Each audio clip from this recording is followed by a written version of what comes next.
Good evening, peoples. I'm Pastor Leia, and my little friend here is Gingersnap. So welcome back to our living room for our Bible study series. We have been looking at the 12 apostles, or however many of them there are, which is technically more than 12, depending on whose list you're going by, or what name you're calling different people. Anyway, since tonight is the last Tuesday, the month of June, which is, of course, Pride Month, I decided to decorate Gingersnap. So, fun fact, Gingersnap has collars in every color of the liturgical season. She's got, purple collar for Lent and Advent, and she's got a little snowflake collar for winter, and she's got a pink collar for the third week of Advent or the fourth week of Lent, and she's got a little floral collar for Easter, and she has a Halloween collar, because obviously that's important, and she has a red Wonder Woman collar for Pentecost, and she's got a green collar for Ordinary Time, and she also happens to have a maize and blue collar, anyway, and she has this rainbow collar, and anyway, so she used to wear collars all the time as befitting the liturgical season, and then, or at least she did in the before times, and then we started doing videos at home, and she figured out that she could jingle herself outside the door when I was doing live streams, and then maybe I would end them earlier and come give her attention. Yeah. So she doesn't wear collars very often anymore, but she wanted to wear her rainbow collar tonight to match me, her person. Or rather, I thought it would be cute if she matched. Anyway, apropos of nothing, a funny cat story. So, as I was saying, this is the last Tuesday night of Pride Month, so I thought I would go for a little bit of a Pride theme, which may turn into Pastor Leia being sad at her camera because of the state of the world.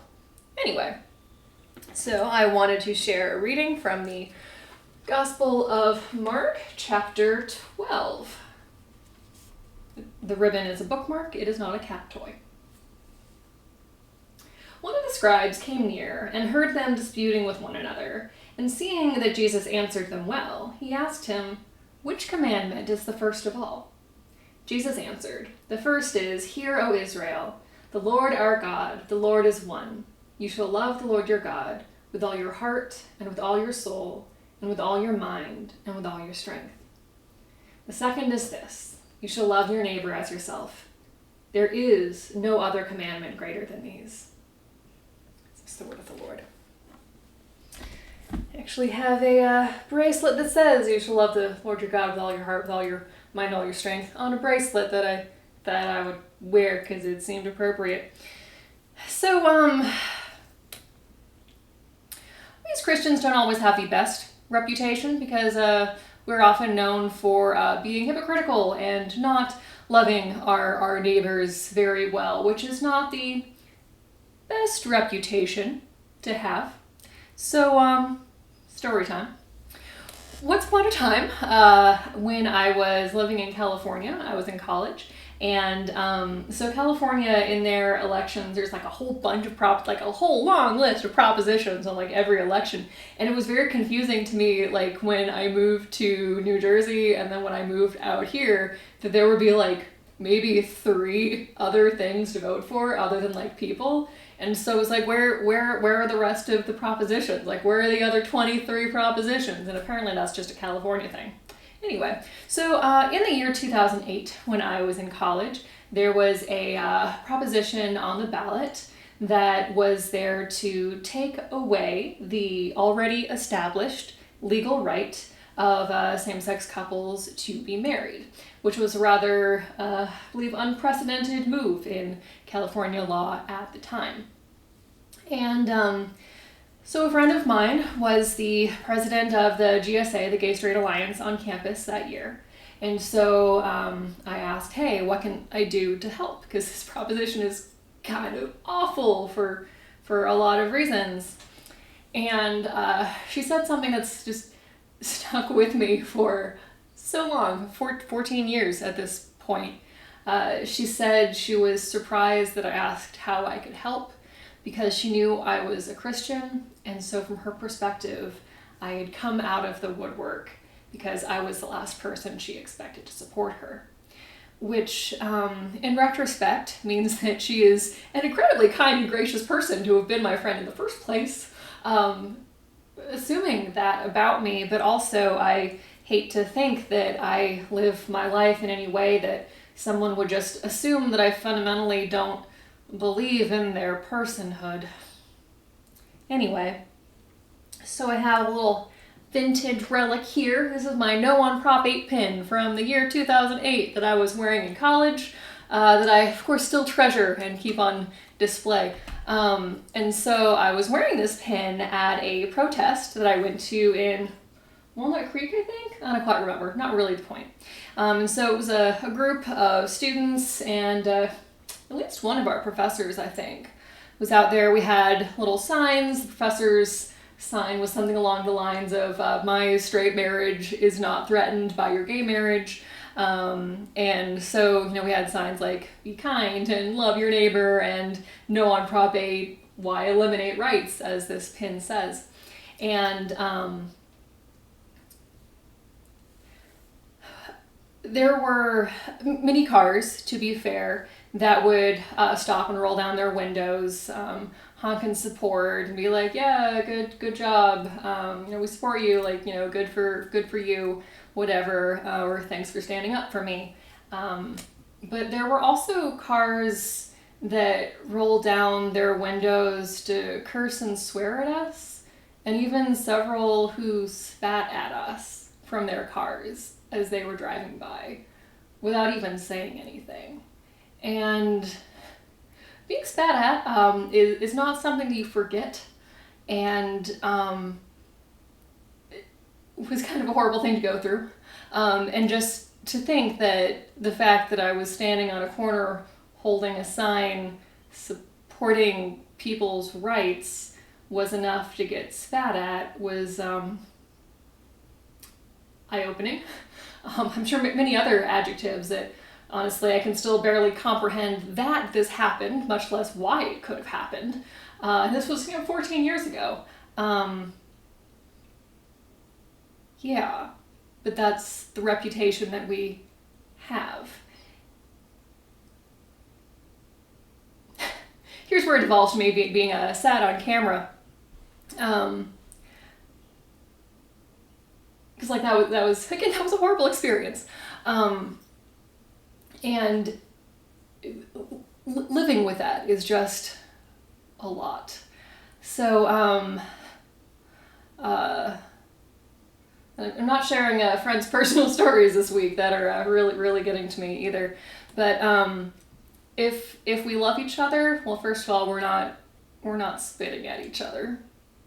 Just to set a very low bar of what it means to love each other.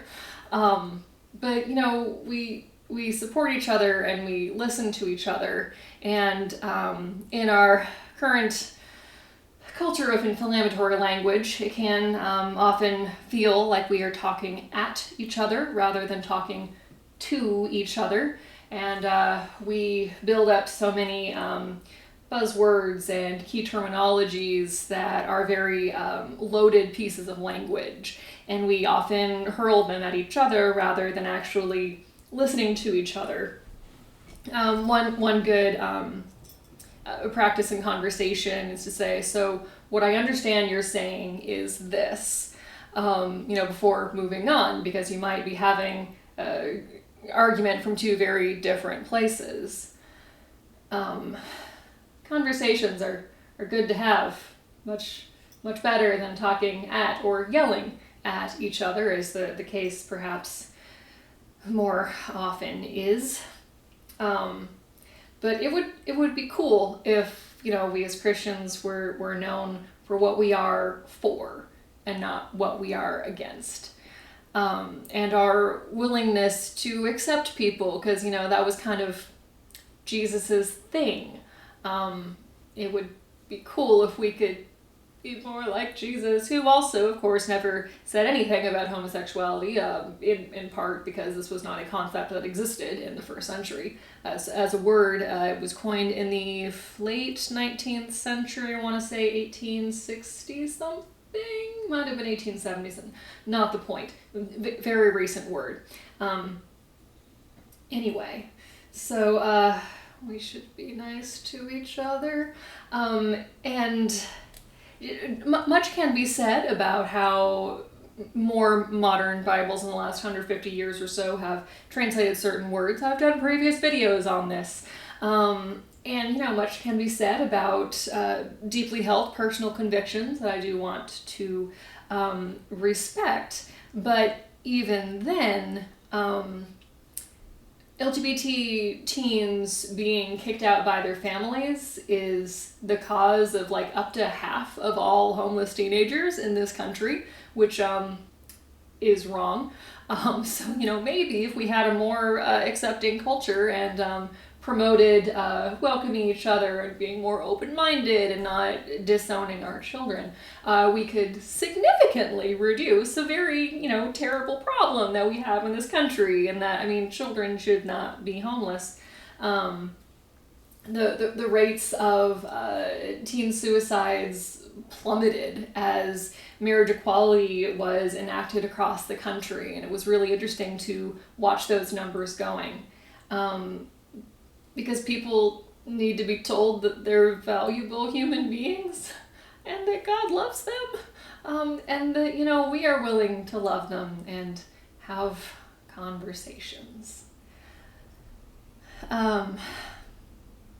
So I've kept this pen around as a reminder to live the kind of life publicly that lets people know that they are loved and that I'm willing to have hard conversations. One of my professors in college had what he called the Theology of the Well-Placed Book. So many of the books that are in my office are there. Not that I haven't read them or don't want to read them. Not that I'll ever read all of the books on my reading list because there's way too many books. But one of the reasons why some of the books in my office are there is because someone might see a title on a book and be like, oh, this is a subject that this person might be willing to talk to me about. Whether that is adoption or fertility or some weird bit of history, or talking to kids about death. Those are fun books. All sorts of things. So the most prominently displayed books in my office are pastoral care and gender sexuality studies and kind of ethics more generally.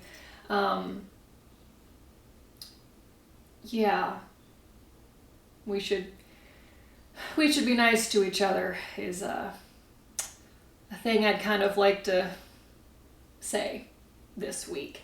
And I really wish that Pride could be more of a celebration than, in many ways, a continued showing of regret that people still need to make themselves visible, or that the question gets asked, well, why do we need to have Pride? Can't they just do whatever on their own?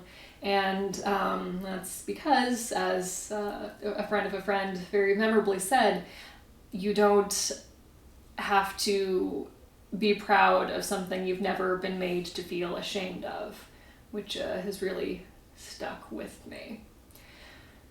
So my t-shirt today, I've been wearing a collection of my Pride shirts throughout the month.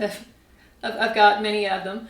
This is from More Like Presbyterians, which is kind of, I would shorthand it to the Gay Straight Alliance of the Presbyterian Church USA. So it is an organization that was moving to endorse marriage equality before the Supreme Court did. And gosh darn it, cat, in with the furs and my lipstick. Why do you do this to me? Why are you so cute?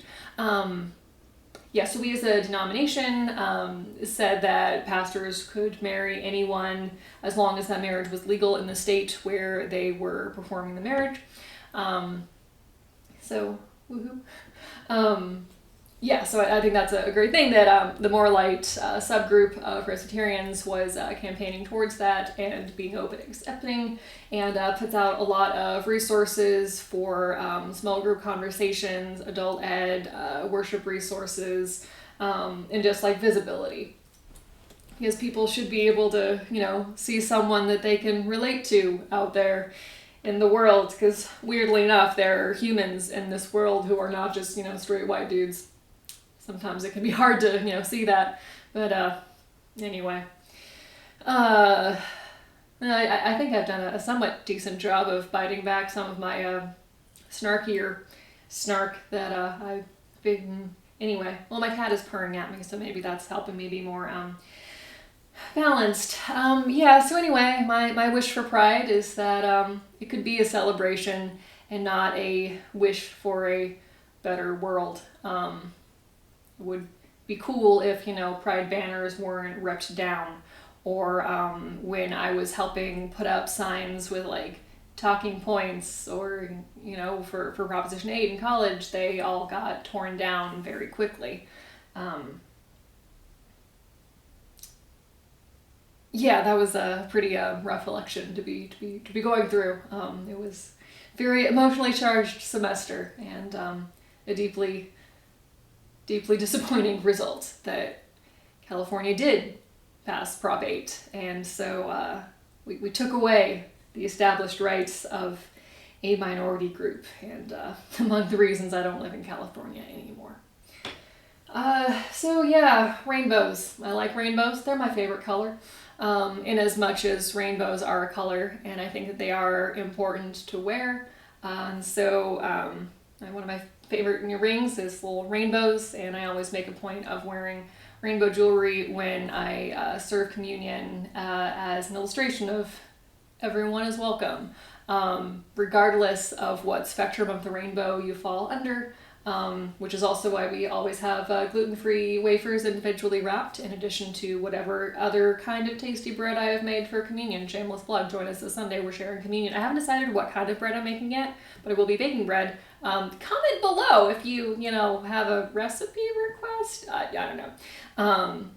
I'm definitely, anyway, yeah.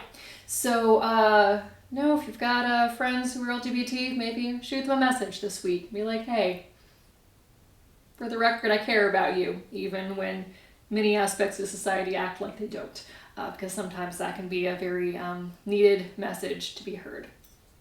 Anyway, this ends this edition of LR being sad at the camera.